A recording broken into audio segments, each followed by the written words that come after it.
Ellen. So great to have you on the show. Thanks for joining us today. Thank you for having me. So excited to be here.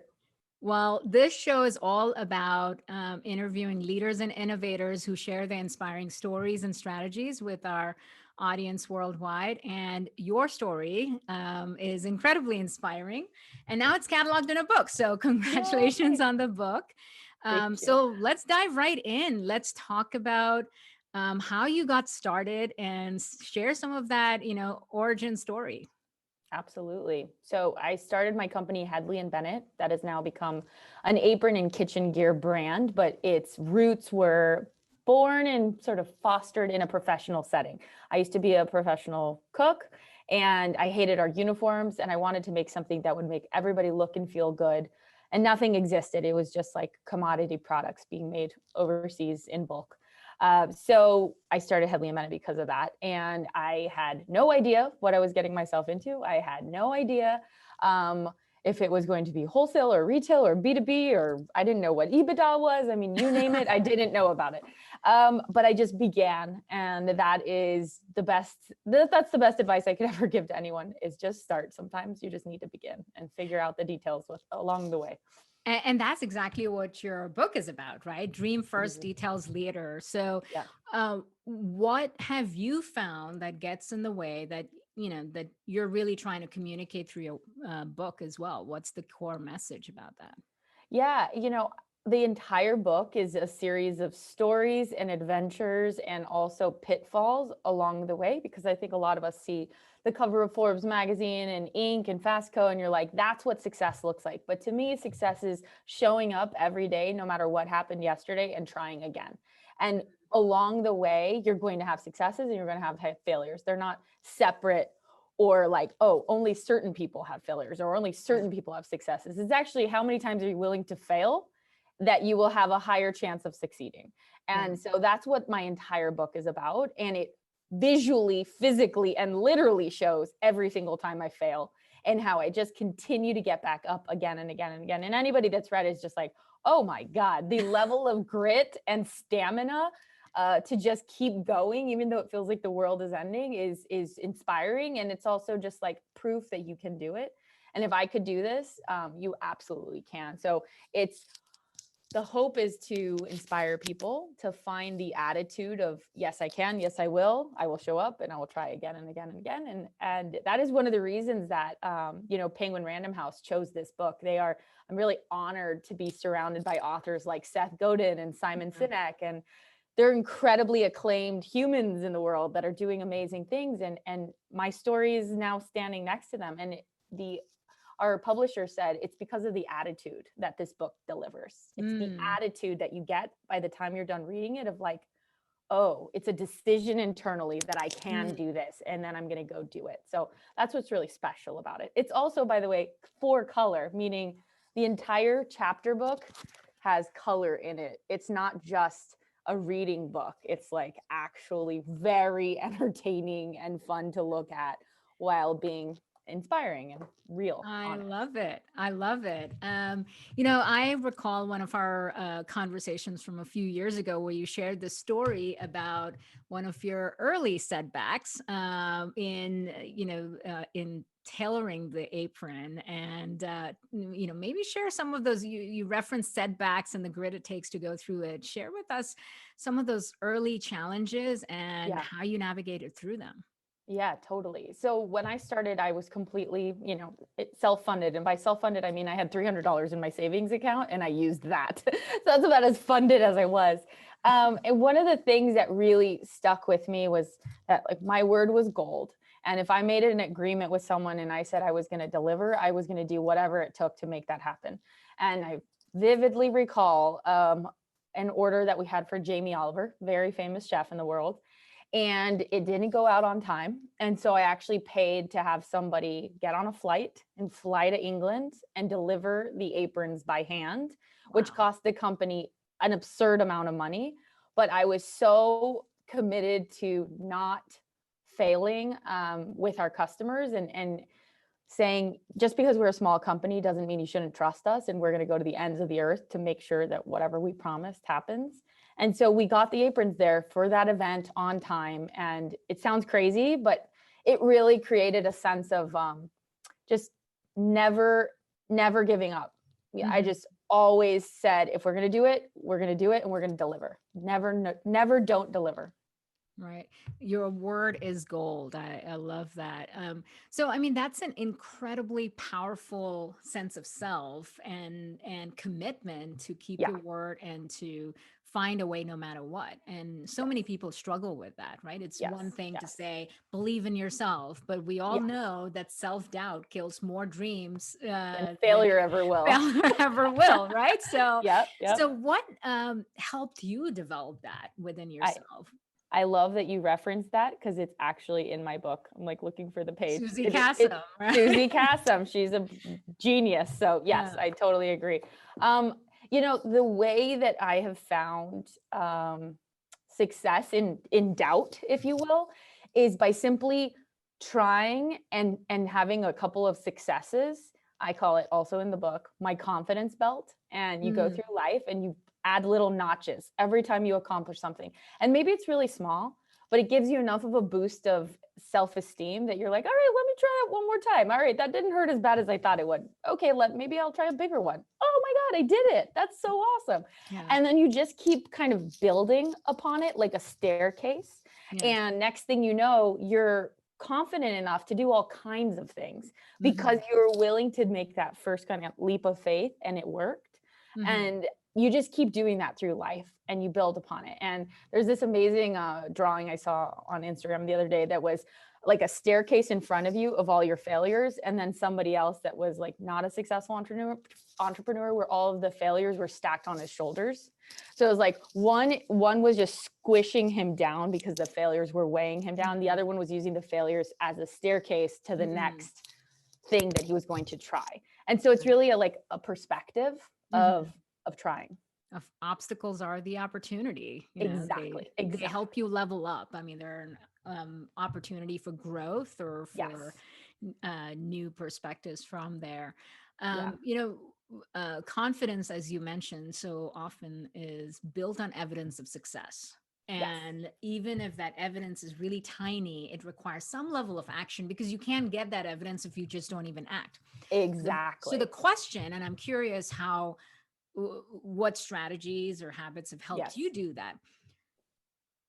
How do you take that first step? Because once you take that, even that tiny baby step, then it's a lot easier to build upon that, as you mentioned, in the staircase. But what about that first step that someone's terrified of taking? Well, that is where you have to just stop thinking about it and just choose a moment and like put that first step forward. And the way that I have done that is typically there's an opportunity of some sort, and maybe I don't have all the ducks in the row and I don't have all the answers, and I say yes anyway. It could be something as simple as signing up for a marathon, and let's say it's on a raffle. So if you get chosen, you're going to do it. If you don't get chosen, fine, you don't do it. But something where there's an outside force pushing you to do it, I always love that because it's a deadline. It's an outside contributing factor. And I actually ran the New York Marathon like that. I signed up in a raffle and got chosen out of like hundreds of thousands of people that sign up every year and get denied. And I got chosen and I was like, oh my God, I can't not do it now. And then I started training. But if I had you run a marathon ever before? No, I had never. So first time, just like randomly out of a raffle, and you just do it. Yeah, and I got chosen. And so I was like, okay, well, there you go. I'm committed. And the same thing with my very first order for Hedley and Bennett. My chef asked me if I wanted to buy an apron from him. And I was like, chef, I have an apron company. You can't have somebody else make them for you. Like, I'm making aprons now. And I didn't have anything, but I had this opportunity and like life presented to me. And I thought, I can't not do something about it right now. I need to actually say, yes, I can do this because life threw this thing my way. And I think we constantly all have experiences like that, but we're afraid to see them and we're afraid to take that moment and seize the opportunity. And so just like seize the opportunity and have enough confidence in yourself that you've done enough things in life to get you this far. You're still standing, you're still alive. Like, why not try this thing? What's the worst that's going to happen? You're going to fail. Well, then good job that you even tried. That's right. So tell me about a moment, if there ever was one, where you did have to deal with your own self-doubt or fear, or limiting belief in some way. Yeah, Um, prior to this mindset develop, because this mindset also yeah, takes a while to develop. It's just like any totally. habit, it Yes, gets yes, stronger over time. But take us back to a time when maybe that muscle wasn't as developed, yeah, and what helped you. yeah. You know, even though I could say I have a lot more of that muscle now than I did before, it still doesn't make it easier. I'm just a lot more comfortable with the uncomfortable now. Right. I'm just willing to experience that feeling a lot more easily than at the beginning when I would be like, oh my God, it didn't work. Why? But if I want to give you an example, there was a time when Hedley and Bennett was experiencing quite a lot of growth, and we didn't have the right team members in place. Hmm. And I needed to bring on people that were significantly smarter than me and more able in areas that I was not super passionate about, or I didn't understand things like supply chain or Hmm. ops, or certain parts of performance marketing, etc.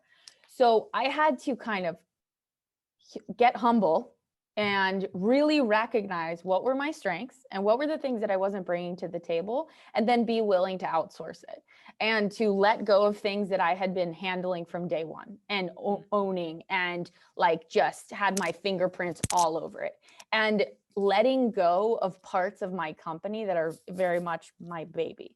Hmm. And I had to, when I was interviewing my now chief growth officer, Evan, super brilliant guy. He comes from 7+ years at Bain. He was about to become a partner. And now he was, talking to me about joining my team as like my right hand. And I knew what a huge leap of faith that was for him to do. And then coupled with my own leap of faith in myself to like let go of these things that I had been holding on to for 7+ Hmm. years. It was very hard, but we Hmm. both did it with a real honest, kind of forthcoming approach of like, there's things you bring to the table and I bring to the table. And we just have to like never not be in alignment on it. And you are the science and I am the art. And together we make one. So Hmm. that's how we thought about it. And it's been one of the most powerful decisions I ever made.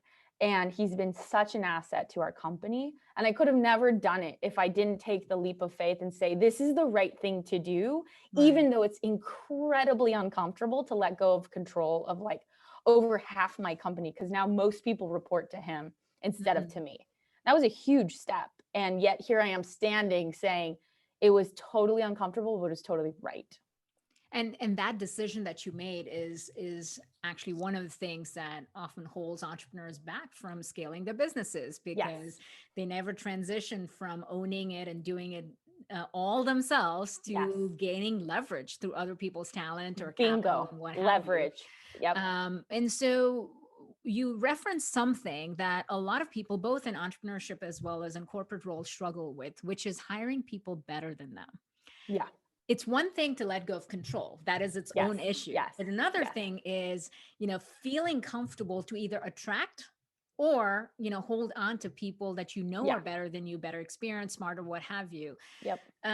What has worked for you in doing that? I'm not talking about, the mindset. I'm talking about the practical elements of even attracting cutting Yeah. edge talent, people Yeah. that are in prestigious firms with Ivy Right. League degrees. Right. What has helped Yes. you with that? You know, I think that for a minute there, I was like, that seems tough. Like he's from Stanford. He How did you is, find him?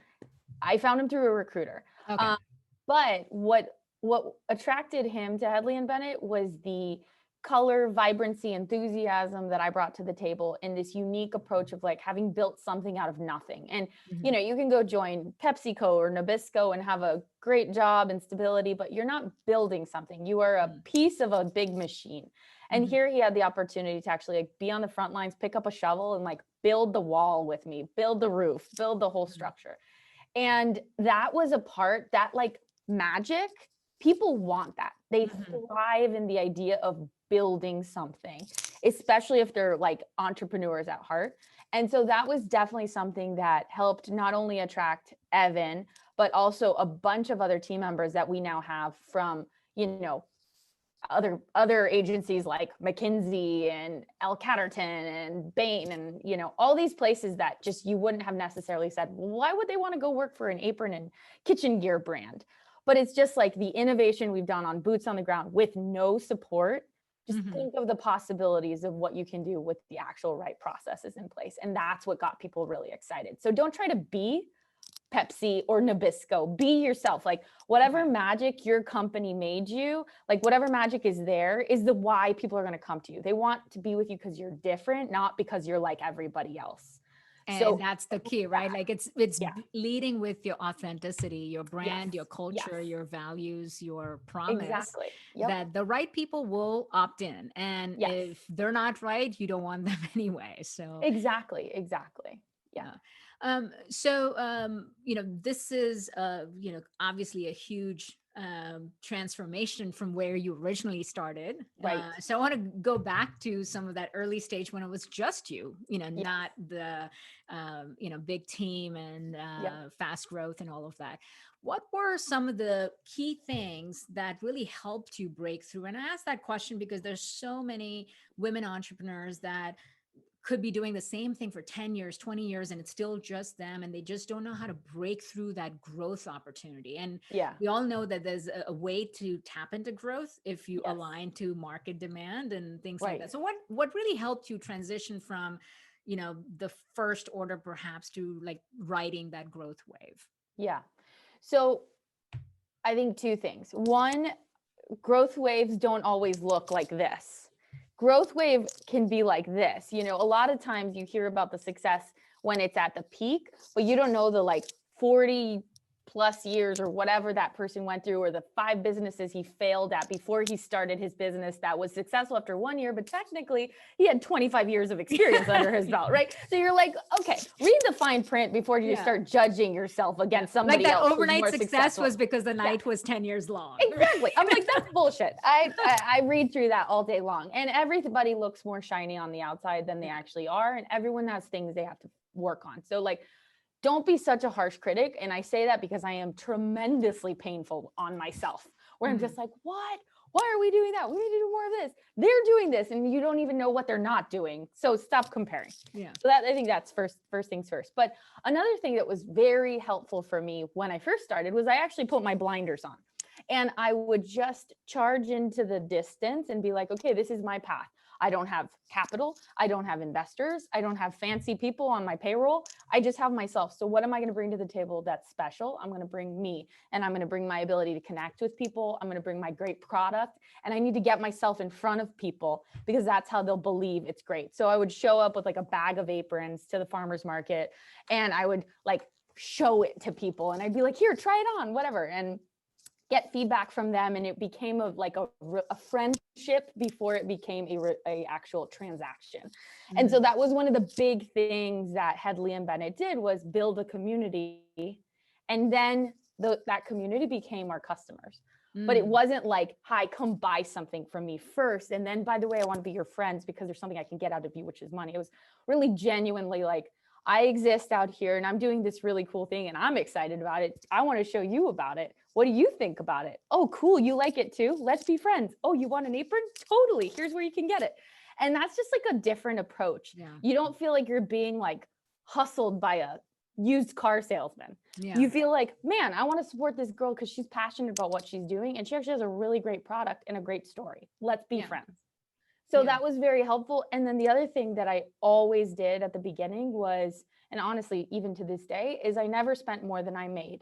And that's like old school as hell.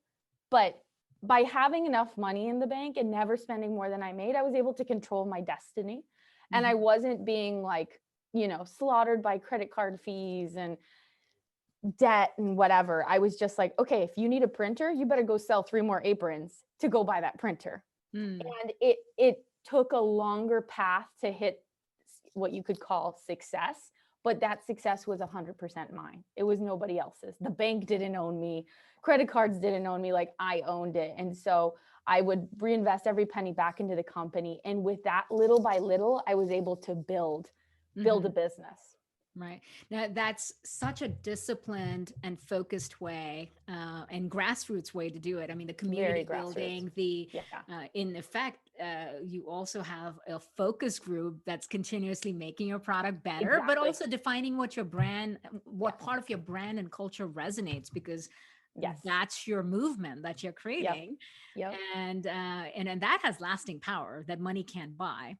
Absolutely. But the fiscal discipline is tremendous as well, because the ability to have delayed gratification can create long-term benefits. Yes. How did you personally get by? Because Yeah. you mentioned you started with $300 in your Yeah. bank account, which you put Yeah. in the. Totally. And this sounds like several years where you're kind of Yeah. doing this. Yep. Meanwhile, you're operating in a world where there's the whole temptation of seed stage funding and like Right. $100 million or $1 billion of funding. Like Yeah. against that, contrasting against that, how did you Yeah. stay focused on what was right for you?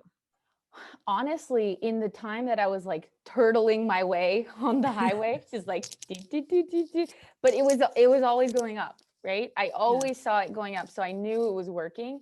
I would see businesses get 20, 30, $40 million of funding, be this raging success, and then die in the Yeah. time that I was still climbing.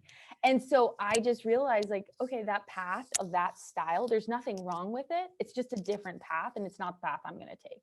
And Mm. so I never got tempted with the comparison of like sexy office and sexy money that can get me all these things. If anything, I was learning how to run a business with Mm. way less stakes than if I had millions of dollars from other people. I was just getting to learn and fail with my own money.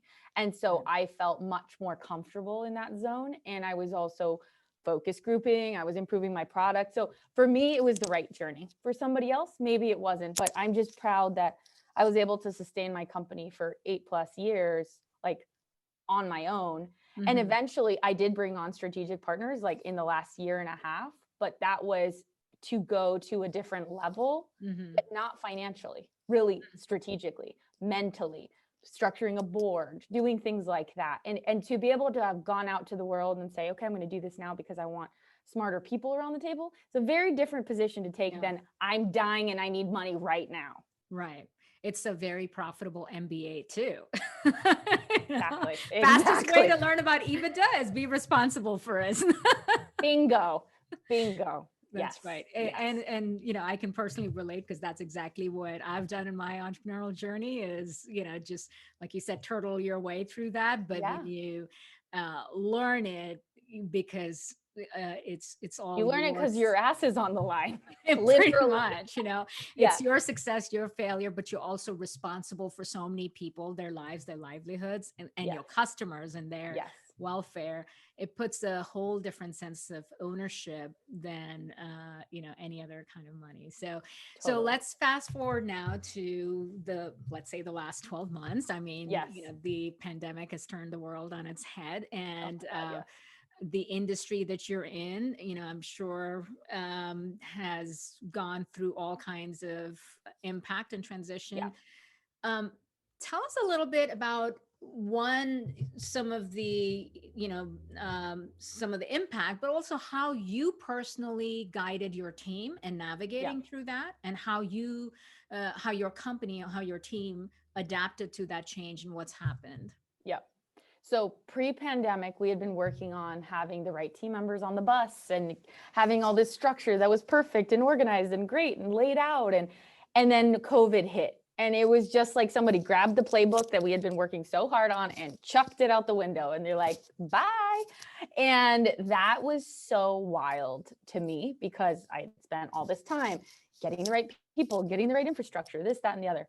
And I kind of had to kick back into my original days of Hedley and Bennett when it was like me against the world. And I looked around at everything that was happening and I said, we cannot not do something about everything that's happening. We need to contribute to our community. And in the way that I have done so many times throughout the years with my team. And so I decided to pivot overnight. We have a 16,000 square foot factory here in LA, which is where I am right now. And I decided to turn it into a face mask facility. Wow. Overnight. And so they announced the shutdown, they announced the stay home order, and we were going to pack everybody up. And instead, I came to the factory and came up with a prototype for our face mask called my friend who's a doctor and was like, what do you need? What do you want? What works in masks? Like, what are the needs of this? And he helped me figure it out over FaceTime. And several hours and several patterns later, I posted a picture on Instagram saying like, looks like New York City needs masks. Like, what do you guys think? Should I do this? And like, we got, I think 7,000 or 8,000 comments and likes, and it went crazy. And people were like, you have to do it. You should totally do it. And I was like, okay, we're doing it. And the next morning, our mask went live on our website, and we called it the Wake Up and Fight mask. And we sold, for every mask that was sold, we would donate one to the front lines. And by Wednesday of that week, this was Saturday, by Wednesday of the next week, we were already shipping masks. Wow. So it was the most radical decision I have ever made. And this is after a long journey of like having a business by yourself.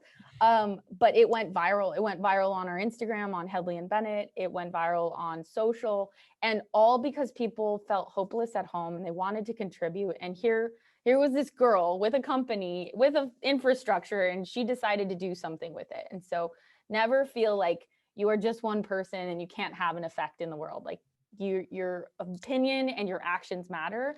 And to date, we've been able to donate over 500,000 masks, and we made 1 million masks.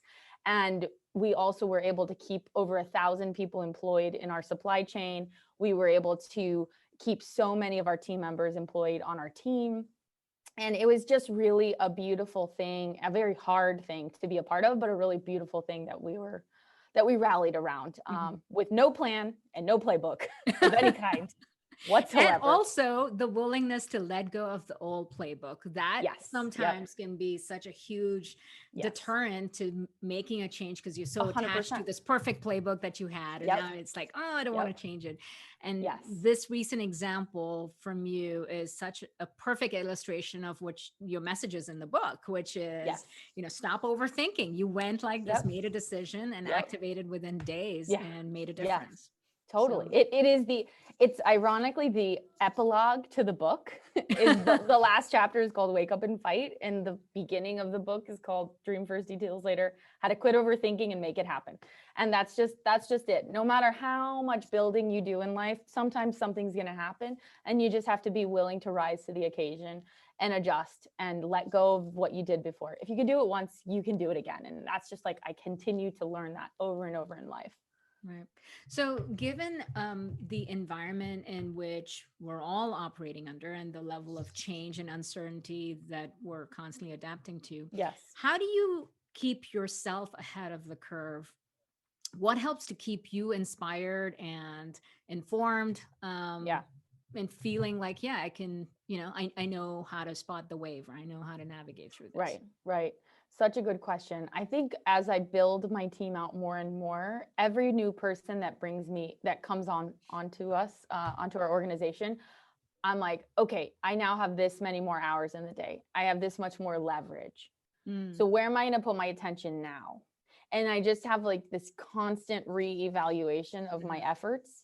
And it never, by doing this, I'm never in a like, okay, well, things are good, like we're just going to sit back and let stuff happen. Instead, I'm just like constantly reevaluating. So that really helps. And then I also, because I'm shedding so many roles all the time, I'm getting to look at different areas of the company where I've never had the time to look at, and realize, oh my gosh, my time over here is so much more valuable than me worrying about the weeds in this area over here.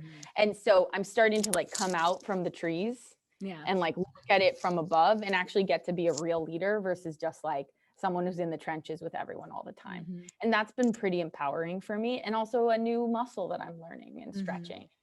We're starting to talk about having a president come on board, and what that looks like and what that would mean. And as I'm doing this, it's letting go of more things, but growing, versus being like, no, nothing can change. Don't change anything. Like, change is a part of the journey. You can't make room for new things unless you shed something else you had before. So exactly. But there's also things that are important to hold on to. So what is the one thing you've consistently held on to and stayed close to that you think is valuable? I tell this to my team all the time, especially when onboarding them and when interviewing people. Like, we can never lose our heart. We can never lose our soul and our scrappiness, no matter how fancy of an organization we become, no matter how many people join our team. Like, we can't lose the grit that got us here in the first place, because that scrappy, resourceful, peppy, go-getter underdog is what built this. Mm-hmm. And as we get more corporate, like, we have to still approach things with a resourceful mindset. We have to still think about, like, how can we focus on what we have and not what we don't have, and just become spoiled because we have more opportunities and more access. Mm-hmm. And never losing that, I think, is very important, because no matter how big or successful you get, everything could be gone tomorrow and you might have to start all over again. So don't lose your resilience, no matter how big and successful you get, and approach every day with humility and not with an entitlement of, like, well, I made it here, therefore I deserve it. Like, you deserve the success you build. You don't deserve, and that happens every day. It's not just like, oh, you did it once and then you get it forever. Like, that's just not true. Sorry. Yeah, I think what you're describing is your culture of grit and resilience. That is the thing that will withstand all of the uncertainties around, but also is your special sauce. You know, it's what has made your organization what it is today. And resilience is something that, you know, in as we talk about reskilling for the future, 50% of employees will have to be reskilled over the next 3 to 4 years. Yeah. And some of the most critical skills beyond the digital skills really comes down to, you know, developing resilience and agility and adaptability, which is essentially what your company already has. And it's what's needed for the digital age. So, so in this context, with all of the responsibilities you carry and the many hats you still wear in a fast growing organization, what keeps you grounded? What are some daily habits that are non-negotiables for you that give you the focus, the energy, and you know, the groundedness every day? Yeah. I'm pretty committed to sleeping 8 hours a night. Like, rain or shine, I sleep enough. And I do that because if I'm not at 100% and I'm not fully aware of what's happening around me because I'm exhausted or I'm tired or whatever, like, I'm just not going to be able to give it my all. So I definitely sleep enough, and I drink a very large volume of water. It sounds so basic, but water and sleep are just like fundamental pillars. And I really try and avoid anything like alcoholic during the week and anything that will make me groggy. And I just, like, you know, nose to the grindstone. Like, I feel very fortunate to be in the shoes that I'm in, and I don't take it for granted ever. So just, like, don't forget that no matter wherever you are, like, you are there and you are lucky to be there. So what are you going to do to earn it today? That is such a beautiful statement. I love that. So you and I are both part of the Ernst & Young Entrepreneurial Winning Women community. And we have benefited so much from that sisterhood and all of that access. Let's talk a little bit about community and the power of community, whether it's getting mentors and sponsors or strategic advisors, or even the next level peer group that normalizes the next level of success for you. How have you gained access to some of those relationships? What strategies have helped you perhaps get those advisors and mentors? And what advice would you give to someone else who maybe is operating solo and is afraid to ask? I think definitely try and find people that are genuinely going to help you, not just it's sexy to say that the founder of Warby Parker is on your board. If that person has no idea what you're doing and isn't really going to help you, like, it doesn't actually, like, why bother? So don't go for glamour, go for actual support, and look for people that really are passionate about what you're doing and believe in it. Because if they're an advocate for you, they're going to want to help and rally and support you in whatever way. I also think a thing I did very much at the beginning was, if somebody gave me advice, I would circle back up and say, hey, it worked. Thank you so much. Like, this is what I did and this is the outcome and it was awesome. And another thing you can do is bring something to the table. Don't just ask for help and not provide something. That doesn't mean monetarily necessarily. When I first started out, I met a lot of really amazing people just because I would befriend them at an event and be like, oh, can we connect? I'd love to talk more. And, you know, I did everything like bartering style, which is also in the book. So I'd be like, I'll make dinner for your family. Just look at my books, or I will teach your kids how to cook. And food was my skill, right? It was the thing that I could provide as like a resource. And people were totally like, that's awesome. She works at a 2 Michelin star restaurant. Hell yes, I'm going to let her come over and make dinner. And sure, I'll spend an hour and a half talking to her about patterns or whatever. And that was perfect. And it was helpful for me. And it was, I had no ego around it. I was just like, yeah, I'm here to help. I'm here to provide a dinner for this person who's going to help me. And so being willing to help other people with your time and whatever skill you have is a great way to get help from somebody else. Don't just demand it. Nobody owes you anything. They're going to give it to you because they like you and because you have the humility to ask for help. And just remember that, like, they're going to do it because they like you, not because they have to. I love that. It's such wise words, because everyone's got something to offer to the world. And if you come from a place of giving, not of taking, but also not letting your ego get in the way of asking for the help that's needed. Yes. Ellen, you are such a bundle of energy and inspiration. I just love it. It's, your success is truly so well deserved. And I'm excited about the book. And tell our audience where they can find the book, when it's coming out. Tell us, more of those details. We'll also be sharing that on our website with all of the links. But close it out with that. This is the book. Very fun, very colorful. You can get it on pre-order now, which is actually very important for anyone out there. Pre-orders are what shows a bookstore how many books are going to be bought. So they base their orders on that. So please, please, please get it on pre-order. I think it's $27, which, by the way, is like 5 burgers at In-N-Out.